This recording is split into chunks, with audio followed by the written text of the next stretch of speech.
오늘 하나님께서 우리에게 주시는 말씀은 구약 사사기 6장 33절에서 40절까지의 말씀입니다. 구약 사사기 6장 33절에서 40절 말씀을 한 절씩 돌아가며 교독하도록 하겠습니다. 33절을 제가 읽겠습니다. 그때 미디안과 아말렉과 동방 사람들이 다 함께 모여 요단강을 건너와서 이스라엘 골짜기에 진을 친지라.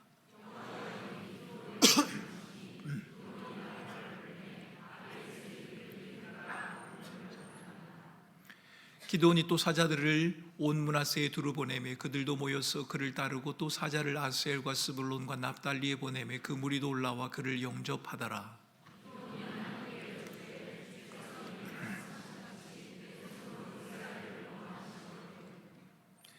보소서 내가 양털 한 뭉치를 타작마당에 두리니 만일 이슬이 양털에만 있고 주변 땅은 마르면 주께서 이미 말씀하신 같이 내 손으로 이스라엘을 구원하실 줄을 내가 알겠나이다 하였더니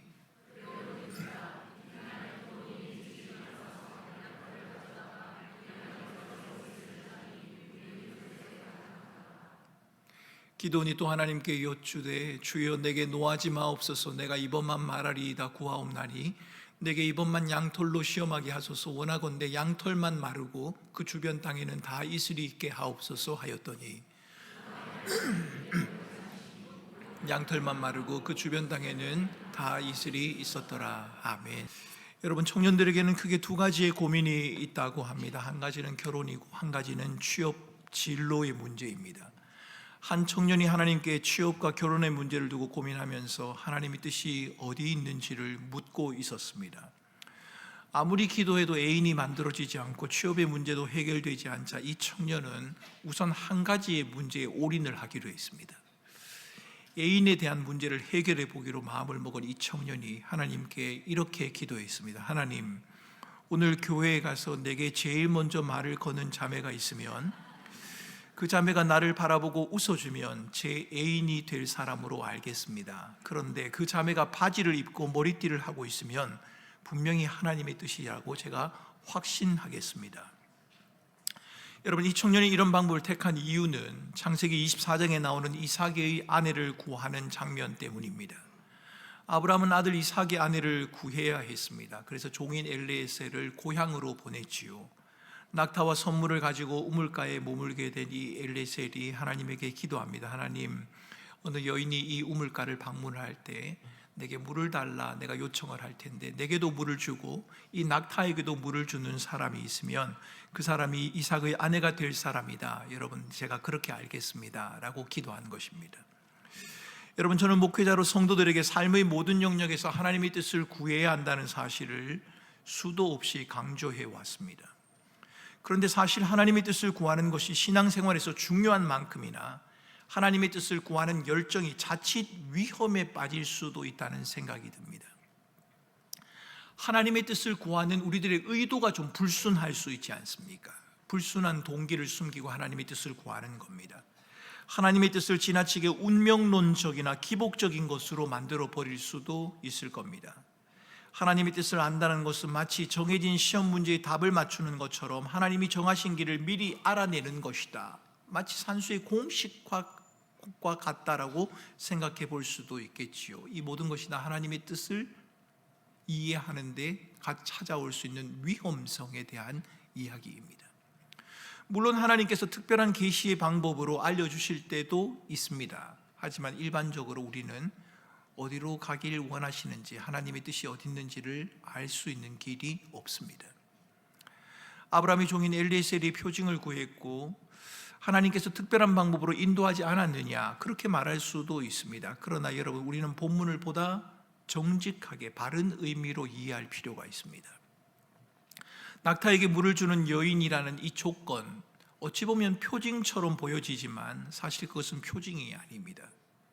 그 문화 속에서는 낯선 이와 그 짐승에게까지 너그럽게 대접하는 것은 인격을 갖춘 사람을 상징하는 것이었기 때문입니다. 그러니까 엘리에셀은 단순히 내가 확인할 수 있는 표징을 달라 하나님에게 그렇게 기도한 것이 아니라 하나님의 뜻에 부합한 인물의 성품을 확인하기를 원했고 그것을 기도로 하나님에게 요청한 겁니다.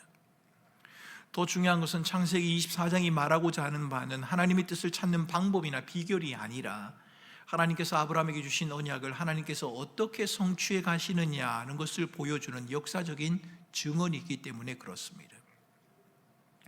많은 성도들이 하나님의 뜻을 표징이나 징표와 같은 비결이나 방법으로 확인하고 싶어하는 마음, 여러분 좀 이해가 됩니다. 불안하니까 그렇지 않겠습니까? 표징, 징표, 좀 더 확실한 것으로 나의 앞길, 나의 미래, 하나님이 나를 향해 가진 계획을 알고 싶어 하고자 하는 마음, 여러분 저는 그 마음을 좀 엿볼 수 있는 경험을 한 적이 있습니다. 제가 전도사 시절에 대전에서 사역을 할 때 시내버스를 탔습니다. 시내버스 자리에 앉았는데 시내버스 그 좌석에 광고가 실려져 있었습니다.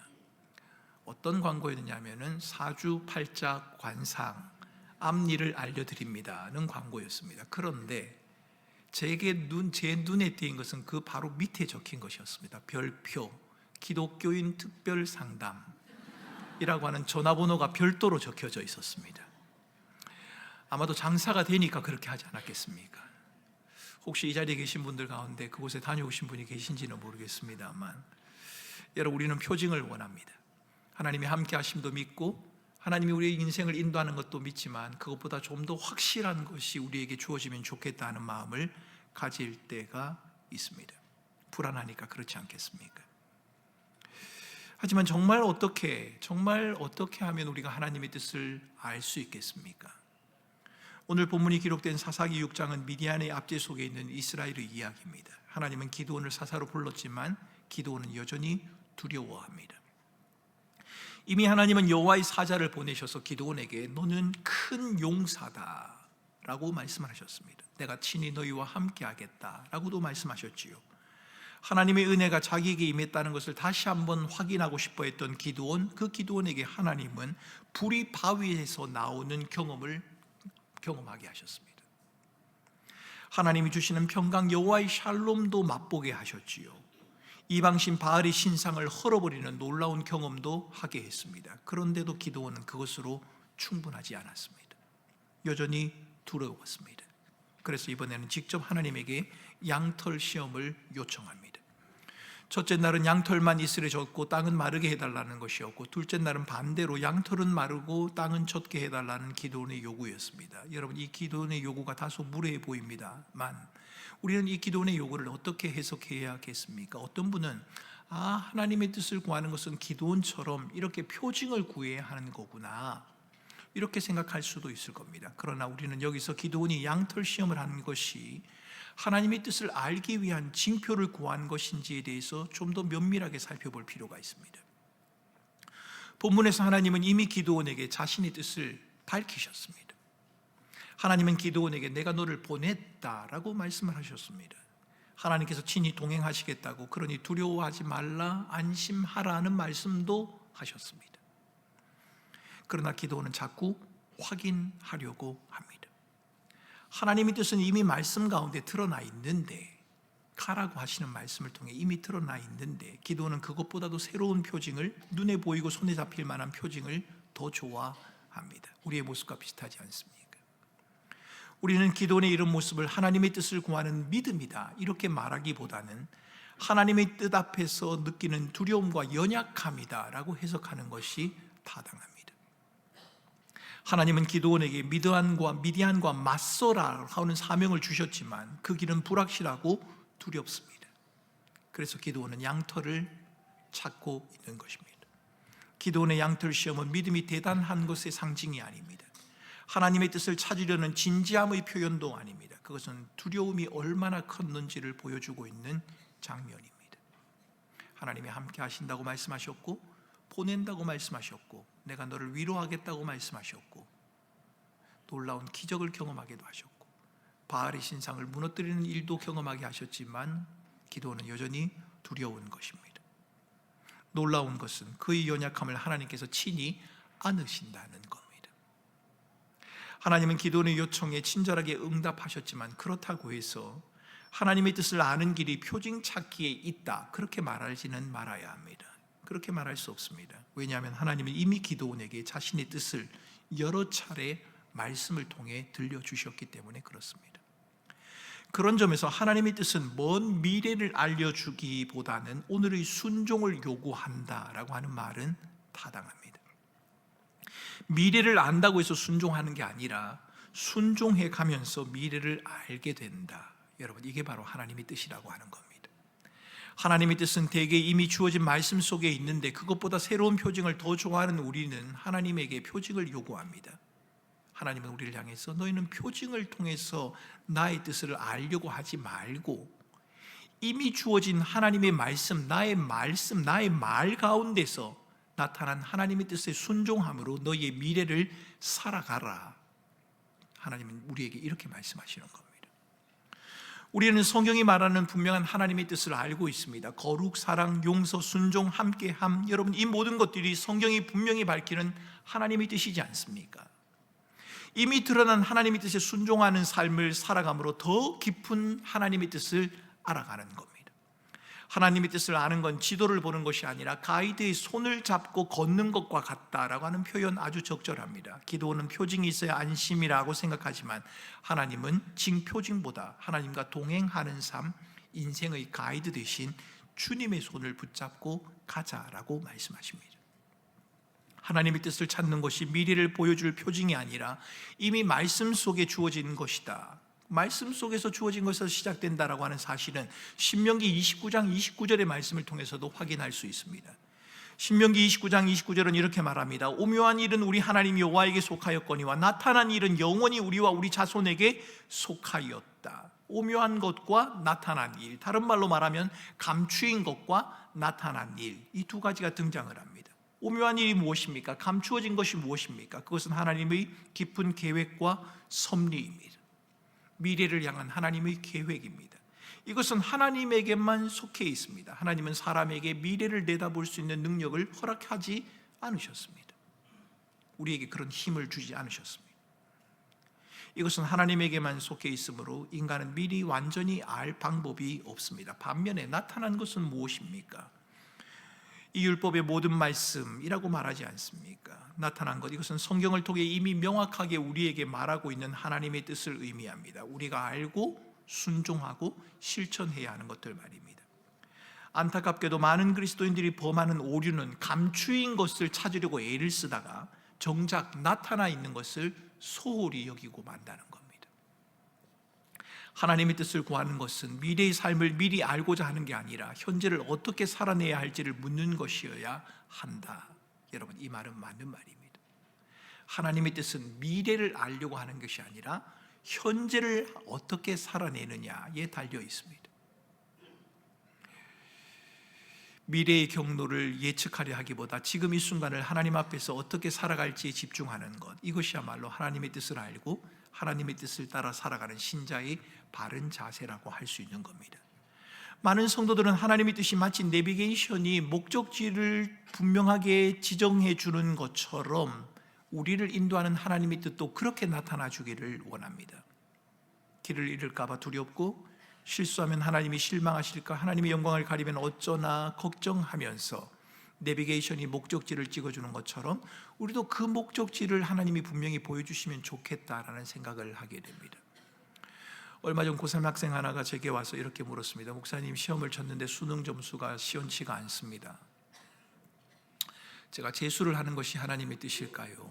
아니면 성적을 낮추어 진학을 하는 것이 하나님의 뜻일까요? 참 어렵습니다. 목사에게 이런 걸 물으면 너무 어렵습니다. 장사를 하는 것이 맞겠습니까? 취업을 하는 것이 맞겠습니까? 이것도 어렵습니다. 매장을 얻어야 하는데 길가에 얻을까요? 골목에 얻을까요? 이것도 어렵습니다. 여러분, 제가 그 친구에게 뭐라고 했겠습니까? 네 마음대로 해라. 여러분, 재수를 해도 하나님은 기뻐하시고 성적을 맞춰가도 괜찮습니다. 분명한 것은 무엇을 하든 간에 그 가운데 하나님의 인도와 섭리를 구하며 나타난 하나님의 뜻에 순종하는 것, 여러분, 그것이 중요한 것입니다. 하나님의 뜻은 미래의 시나리오를 알려주는 것이나 우리가 믿을 만한 표징이나 흔적을 가지는 것을 통해 드러나는 것이 아닙니다. 하나님의 뜻은 지금 내가 하나님께 순종하며 가는 그 길 속에서 드러나는 겁니다. 취업을 준비하는 청년이 있다고 생각해 보십시오. 이 청년이 어느 한 회사를 목표로 하고 있습니다. 그리고 하나님 앞에 날마다 기도합니다. 하나님 아버지, 이 회사가 하나님의 뜻이면 합격하게 도와주십시오. 하나님이 뜻이면 내가 이 회사에 들어가도록 하나님 인도해 주십시오 라고 매일 기도합니다. 그런데 이 친구는 면접 준비를 하지 않습니다. 기본적인 순종을 하지 않습니다. 정직하지도 않고 성실하지도 않고 모든 일을 주께 하듯 하라는 말씀을 순종하려고 하지도 않습니다. 미래를 알아야 미래를 알 수 있는 표징과 같은 것이 있어야 순종할 수 있지 않겠느냐, 그렇게 말할 수도 있지만 성경은 미래가 두렵지만, 미래가 불확실하지만 함께 하시는 하나님을 신뢰함으로 순종하는 삶을 살아가라고, 그것이 하나님의 뜻이라고 우리에게 말씀을 하십니다. 여러분, 광야 이스라엘 백성들의 걸음이 그렇지 않았습니까? 그 뜻을 행하는 가운데서 더 깊은 하나님의 뜻을 알게 되는 겁니다. 하나님의 뜻은 복잡한 미래의 계획이 아니라 이미 우리에게 주어진 성경 말씀 안에 명확하게 드러나 있다는 사실, 여러분 다시 한번 강조하고 싶습니다. 서로 사랑하라, 모든 일에 감사하라, 가족과 이웃을 돌보라, 용서하라, 정직하게 살라, 죄를 미워하라, 연약한 자를 돌보고 보호하라, 함께 울고 함께 즐거워하라.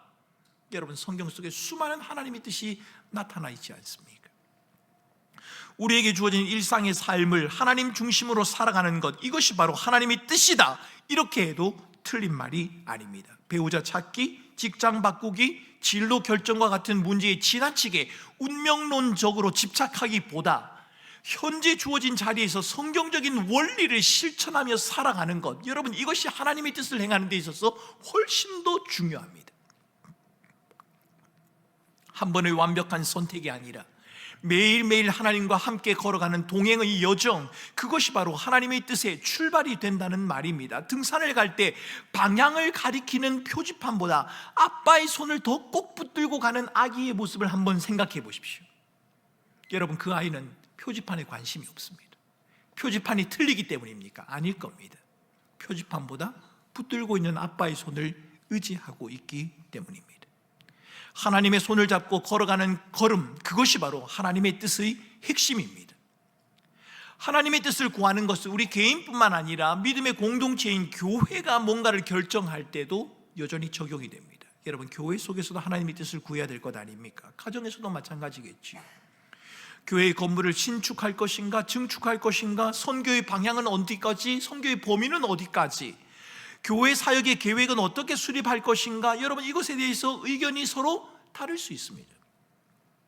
어떤 이는 이게 하나님의 뜻이라고 하고 다른 이는 아니라고, 저 방향이 하나님의 뜻이라고 말을 합니다. 이럴 때 우리는 어떻게 해야 합니까? 우리가 하나님의 뜻을 분별할 때 우리는 개인의 주관적인 감정이나 생각, 느낌에만 의존하는 것이 위험하다는 사실을 기억하셔야 합니다. 대신 저는 성경적인 원리와 기도, 그리고 신실한 공동체의 조언이라고 하는 이 세 가지의 요소를 조화를 이루며 다루어야 한다는 사실을 강조하고 싶습니다. 우리는 사도행전 15장에서 초대교회가 이방인 개종자들의 문제를 다룰 때의 모습을 통해 이 사실을 확인할 수 있습니다. 초대교회에 문제가 생겼습니다. 이방인 가운데 개종한 사람에게 어떻게 해야 하느냐는 것을 가지고 이견이 생기기 시작한 겁니다. 초대교회는 개인의 독단이 아닌 공동체의 회의를 통해 결정하는 과정을 거쳐갔습니다. 탁월한 사람, 똑똑한 한두 사람에 의해서 교회의 모든 것이 결정되는 것이 아니라 공동체의 회의를 통해 결정하는 과정을 거쳐갔단 말입니다. 그들은 성령의 인도하심을 구하면서 함께 모여 의논하고 성경을 상고하고 자신의 경험을 나누기 시작했습니다. 그 결과 사도행전 15장을 보면 성령과 우리가 좋게 여기는 바라고 하는 표현으로 결론을 내리게 됩니다. 여러분, 저도 우리 교회가 이런 교회였으면 좋겠습니다. 하나님도 좋게 여기시고 우리도 좋게 여기는 것을 결정할 수 있는 교회 말입니다. 어디서 무엇을 결정하든지 간에, 어느 부서에서 결정을 하든지 간에 그것이 우리도 좋고 하나님도 좋아하시는 것 말입니다. 이것이 바로 건전한 공동체적 의사결정의 모델입니다. 우리는 교회 안에서 신앙의 수준, 삶의 배경, 가치관, 역할에 따라서 자연스럽게 의견 차이가 발생할 수 있다는 사실을 여러분 인정하셔야 합니다. 여러분, 다 생각이 다른데 어떻게 의견이 똑같습니까? 당연히 다르지요. 의견 차이를 문제다 이렇게 말할 것이 아니라 성숙으로 가는 과정의 일부다. 바울이 에베소 교회를 향해서 말하는 것처럼 그리스도의 몸을 세워가는 과정이다 라고 이해할 수 있으면 좋겠다는 말입니다. 서로 간의 의견 차이로 인해서 충돌이 생기게 될 때, 여러분 많은 경우에 그것은 의견의 다름 때문이 아니라 우리 마음에 감춰진 동기와 태도 때문에 충돌이 일어나는 경우가 많이 있습니다. 야고보서 3장과 4장을 보면 교회 공동체 안의 다툼과 충돌은 정욕으로 인해서 일어나는 것이다 라고 지적하고 있지 않습니까? 의견이 달라서 충돌이 일어난다 이렇게 말하지 아니하고 정욕으로 인해서 충돌이 일어난다고 그렇게 말합니다. 정욕이 무엇입니까? 그것은 자기를 나타내려고 하는 마음입니다. 자기중심적인 본성이죠. 그러므로 우리는 단순히 자신이 옳다고 주장하기 전에 공동체를 위한 선함이 무엇인지, 하나님 앞에서의 진실한 동기가 무엇인지, 상대를 대하는 태도가 어떠한지를 반드시 돌아보아야 합니다. 여러분이 옳다고 생각하는 것이 옳지 않을 수 있습니다. 틀리다기보다는 여러분보다 더 나은 생각을 가진 사람이 있을 수도 있다는 겁니다. 자신만 옳다고 주장하지 않고 각각 자기보다 남을 낮게 여기라는 빌립보서 2장의 말씀대로 자신의 주장보다는 상대방의 이야기에 먼저 귀를 기울이고 자기를 낮추는 마음을 가져야 한다는 권면, 여러분 이 권면에도 우리는 귀를 기울여야 합니다. 이 과정에서 갈등의 순간에도 인내하고 상대방을 온유하게 대하는 태도를 갖추는 것도 중요하지요. 왜요? 성경이 그렇게 해야 한다고 가르치니까요. 그것이 하나님의 뜻이라고 말하기 때문입니다. 여러분, 오늘날 교회가 세상으로부터 많이 지탄을 받고 있습니다. 진리를 말하기 때문에 당하는 지탄이라면 기꺼이 받아야겠지요. 그런데 어떤 경우에는 진리를 고수하고 말하기 때문에 당하는 고난이나 핍박이 아니라 우리의 태도가 무례하기 때문에 당하는 고난, 핍박이 있을 수도 있다는 생각을 해봅니다. 여러분, 말은 바른데 무례한 사람들이 있지 않습니까? 하는 말은 맞는데 태도가 아주 무례합니다. 상대를 참 상하도록, 기분이 나쁘도록 만든단 말입니다. 성경은 말하는 내용도 중요하지만 그 말을 담아내는 태도도 중요하다고 그렇게 말합니다. 그러기에 우리는 의견이 다를 때 강하게 밀어붙이거나 상대를 비난하기보다는 서로 논의하여 상호 합의를 이루도록 노력을 해야 하고, 분쟁과 다툼이 죄와 연결될 때는 마태복음 18장이 밝히는 것처럼 질서를 따라 그 사람을 정죄하기 위해서가 아니라 용서와 회복을 궁극의 목표로 삼고 그 사람을, 그 문제를 다루어 가야 하는 겁니다. 왜요? 교회니까요. 그게 하나님의 뜻이니까요. 교회 공동체를 향한 하나님의 뜻은 분열과 다툼이 아니라고 말하지 않습니까? 하나님의 사랑과 진리 안에서 하나됨을 힘써 지키는 것이 하나님의 뜻이라고 우리에게 말하고 있지 않습니까? 그러기에 우리는 교회 공동체 안에서 문제를 해결해 가는 이것이 하나님의 뜻을 이루며 하나님께 순종하는 신앙의 한 부분이라는 것, 여러분 이것을 잊지 마셔야 합니다. 예배를 드리고 찬양하고 봉사하고 선교하고 구제하는 것도 우리가 순종하며 하나님의 뜻을 드러내는 한 부분이기도 하지만, 우리가 함께 모여 의사결정을 하고 회의를 하고 논의하는 것, 그것조차도 하나님의 뜻을 순종하며 하나님의 뜻을 드러내는 방편이 되어야 한다는 겁니다. 하나님의 뜻이라는 주제를 다루면서 성도들의 고난과 아픔의 문제를 빠뜨릴 수 없을 것 같습니다. 제가 목회하면서 가장 안타까운 것은 설명할 수 없는, 이해할 수 없는 어려운 일을 만난 성도들이 목사님 이것도 다 하나님의 뜻이죠 라고 말하면서 체념하거나 아무것도 하지 않는 채 손을 놓아버리는 경우입니다. 하나님의 뜻이니 내가 할 수 있는 게 아무것도 없다는 겁니다. 하나님의 뜻이니 그냥 이렇게 살다가 삶을 마무리하는 수밖에 없지 않느냐라고 말하는 겁니다. 여러분, 정말로 모든 고난과 아픔이 하나님의 뜻일까요? 하나님이 우리의 고통을 기뻐하실까요? 그렇지 않습니다. 하나님의 본심은 아니라고 말씀하시지 않습니다. 예수님의 십자가를 한번 생각해 보십시오. 하나님 아버지께서 예수님의 고통 자체를 기뻐하셨을까요? 아닙니다. 하나님이 기뻐하신 것은 예수님이 십자가에 당하는 그 고통 자체가 아니라, 고난 자체가 아니라 그 고난을 통해 하나님의 백성들이 구원받게 되는 것, 여러분 그것을 하나님은 기뻐하신 겁니다.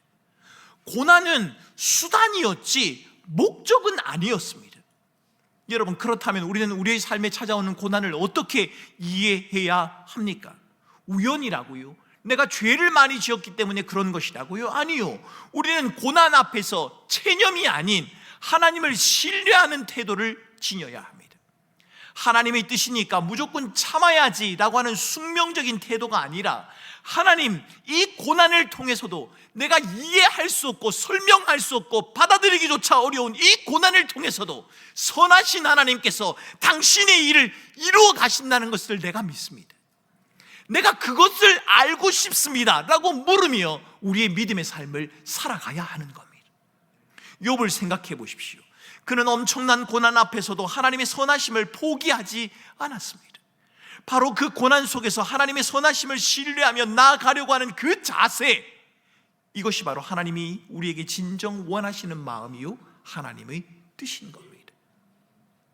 이 고난은 어쩔 수 없으니 그냥 내 삶의 운명처럼 받아들이고 그냥 살자, 그것이 아니라 그 고난 가운데서도, 세상에서는 고난 때문에 인생이 끝이라고 말하지만 선하신 주님께서는 그 고난조차도 다스리고 인도하셔서 그 고난 가운데 하나님의 뜻을 나타내실 것이라는 사실을 믿으며 하나님의 뜻에 순종하는 삶을 살아가라고 주님은 말씀하시는 겁니다. 여러분, 하나님의 뜻은 멀리 있는 것이 아닙니다. 하나님의 뜻은 미래를 예측하는 점술이나 운명론적인 결정도 아닙니다. 그것은 미래의 길을 미리 알아내야 하는 비밀한 계획, 그것에 집착하는 것이 아니라 현재의 순종과 하나님과의 관계 속에서 동행하는 믿음의 여정이라고 설명해야 합니다. 지금 여러분이 있는 그 자리에서, 가정에서, 직장에서 하나님을 중심에 모시고 살아가는 것, 여러분, 그것이 바로 하나님의 뜻입니다. 한 번의 완벽한 선택이 아니라 매일매일 하나님과 함께 걸어가는 것, 고난이 올 때도 체념하지 않고 하나님의 선하심을 신뢰하며 나아가는 것, 그것이 바로 하나님의 뜻이라는 겁니다. 미래를 알려고 하는 대신, 보다 확실해 보이는 증표를 찾느라 마음을 쏟는 그 대신, 지금 이 순간 하나님과 동행하는 삶을 살아가기 위해 애쓰는 것, 여러분, 이것이 바로 하나님의 뜻입니다. 여전히 두렵지만, 여전히 불안하지만 동행하겠다고 하신 그 하나님의 약속을 신뢰함으로 일상의 모든 순간을 순종으로, 사랑으로 채워나가는 것, 여러분, 그게 바로 하나님의 뜻을 행하는 거란 말입니다. 일어난 일을 두고 이것이 하나님의 뜻이다라고 규정하거나, 지나간 과거의 어떤 사건을 두고 그것이 하나님의 뜻이었으니 어쩔 수 없지 않느냐라고 자신을 원망하는 것이 아니라, 이해할 수 없는 상황 속에서도 하나님의 선하심과 하나님의 주권을 신뢰하며 현재의 삶을 살아가는 것, 하나님에게 끊임없이 맡기는 삶을 살아가는 것, 여러분, 이것이 하나님의 뜻을 행하는 것에 있어서 중요한 사실입니다. 우리에게 벌어진 현실 속에서 하나님의 선하심을 신뢰하며 주어진 계명과 가르침에 따라 살아가는 것, 그것이 하나님의 뜻을 이루는 길이라는 말입니다. 사랑하는 성도 여러분, 이번 한 주간도 어쩌면 우리의 삶에 하나님께서는 구체적으로 너는 이렇게 해라, 너는 저렇게 해라 라고 말씀하지 않을 가능성이 훨씬 더 큽니다. 그러나 그렇다 하더라도 하나님의 마음과 생각을 성경에서 배우고 성령의 인도하심 안에서 하나님의 영광을 구하며 이웃의 유익을 위한 삶을 살아가십시오. 그것이 바로 하나님의 뜻을 구하는 신자의 모습이 맞기 때문입니다. 이미 드러난 하나님의 뜻 안에서 온 마음을 다해 하나님을 사랑하고 온 마음을 다해 여러분의 가족을 사랑하고 무례함이 아니라 겸손함으로, 온유함으로, 진실함으로 성도들을 대하고 세상 가운데서 하나님의 보내심을 신뢰하며 여러분에게 주어진 삶을 한 걸음 한 걸음 살아나가는 것, 성경은 그것이 바로 하나님의 뜻이다라고 그렇게 말씀하시는 겁니다. 이번 한 주간도 저와 여러분이 하나님이 주신 이 하나님의 뜻 안에서 믿음의 길을, 믿음의 여정을 잘 감당하실 수 있기를 바랍니다. 내가 너와 함께 하겠다, 내가 너를 위로하겠다, 내가 너를 인도하겠다, 주님이 말씀하시는 이 말씀을 들으면서 이번 한 주간 믿음의 삶을, 하나님의 뜻을 이루는 삶을 살아가는 우리 살아가는 모든 성도들이 되실 수 있기를 주님의 이름으로 축원합니다. 이 시간 우리 같이 함께 여러분, 불완전한 현실을 살아가는 우리가 또 내일에 보다 분명한 것을 날마다 추구하는 그 속에서 하나님의 뜻을 발견하려고 하는 우리를 향해서 오늘 말씀은 너희의 미래를 너무 알려고 애쓰지 말고 그것은 너희에게 속한 것이 아니니 지금 너에게 주어진 삶을 나와 함께 살아가자. 하나님은 그렇게 말씀하십니다. 여러분, 걱정이 얼마나 많습니까? 내일 어떻게 될까? 내년은 어떻게 될까? 내 삶이 어떻게 될까? 내 자녀는 어떻게 될까? 여러분, 그 염려가 죄다 그렇게 말할 수는 없을 겁니다. 그런데 여러분, 그 염려가 우리의 길을 한자나 더 할 수 있느냐? 주님은 그렇게 말씀하십니다. 그것은 주님에게 맡기고 그 미래는 주님의 뜻에 속한 영역이니 주님의 오묘함에 속한 영역이니 주님에게 맡기고 주님이 내게 주신 삶을 살아가겠습니다. 힘겹지만 어렵지만 때로는 현실의 여러 가지 것들을 설명할 수 없고 용납하기 힘들 때도 있지만 그래도 여전히 나와 함께 하시고 나를 붙드시는 하나님을 신뢰하며 내가 믿음으로 나타나신 하나님의 뜻을 순종하며 살아가겠습니다. 하나님 나를 도우시고 인도하여 주시옵소서.